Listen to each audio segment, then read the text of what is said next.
Good morning students, my name is Arvind Gautam. I will teach you Hindi. आज हम पढ़ेंगे chapter first सवेरा।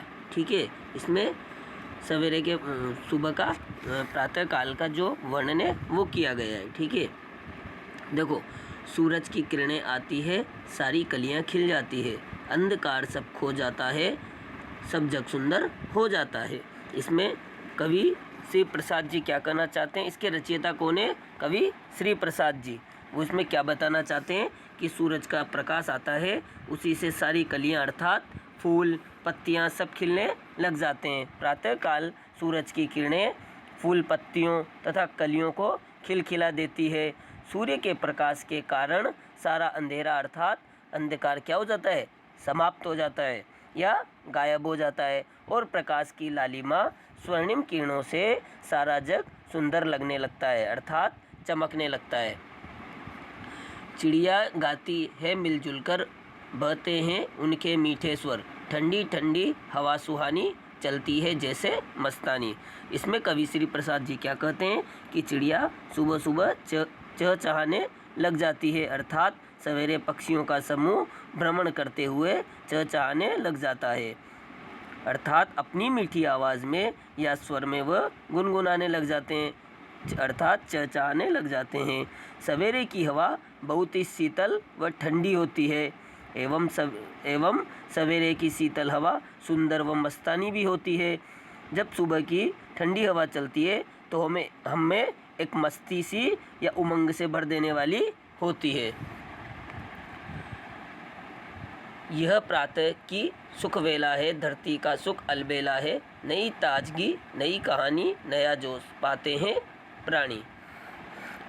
प्रातः काल की जो वेला है अर्थात जो समय होता है वह बहुत सुख देने वाला होता है, हमें सुखमय कर देता है, तथा प्रातः काल का जो घूमने का समय होता है वह हमें धरती का सुख अर्थात अनोखा समय होता है। प्रातः काल का समय ब्रह्म मुहूर्त का समय बताया गया है। यह सवेरे का समय होता है, यह हमें ताजगी व तरोताज़ा कर देने वाला, वह हमें जोश व उमंग भर देने वाला होता है। कौन सा होता है? जोश और उमंग से भर देता है तथा हमें ताजगी भरा उत्साह प्रदान करता है। सवेरे के समय वायु में कोई भी प्रदूषण नहीं होता है और वह हमें हर बीमारी से मुक्त कर देता है। सुबह भली खो देते हैं आलस सारा और काम लगता है प्यारा, सुबह भली लगती है उनको मेहनत प्यारी लगती जिनको। सवेरे के समय हमें अपना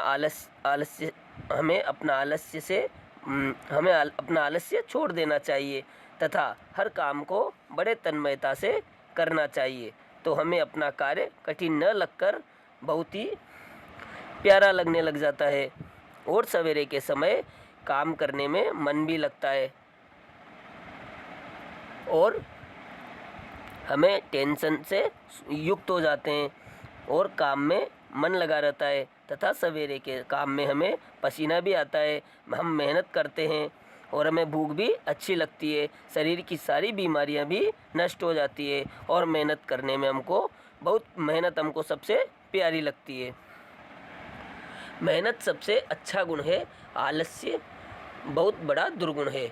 अगर सुबह भी अलसा जाए तो क्या जग सुंदर हो पाए? मेहनत सबसे अच्छा गुण है, हमें मेहनत करते रहना चाहिए, मेहनत से ही हम सफल होते हैं और सदैव आगे बढ़ते चले जाते हैं। तथा आलस्य सबसे बड़ा दुर्गुण है। आलस्य को क्या बताया गया है? सबसे बड़ा दुर्गुण अर्थात अगर हम मेहनत नहीं करेंगे तो हमारा शरीर आलसी हो जाएगा, हमारा किसी भी काम में मन नहीं लगेगा और आलस्य हमें सबसे बड़ा दुर्गुण बताया गया है अर्थात दोष या विकार से युक्त बताया गया है।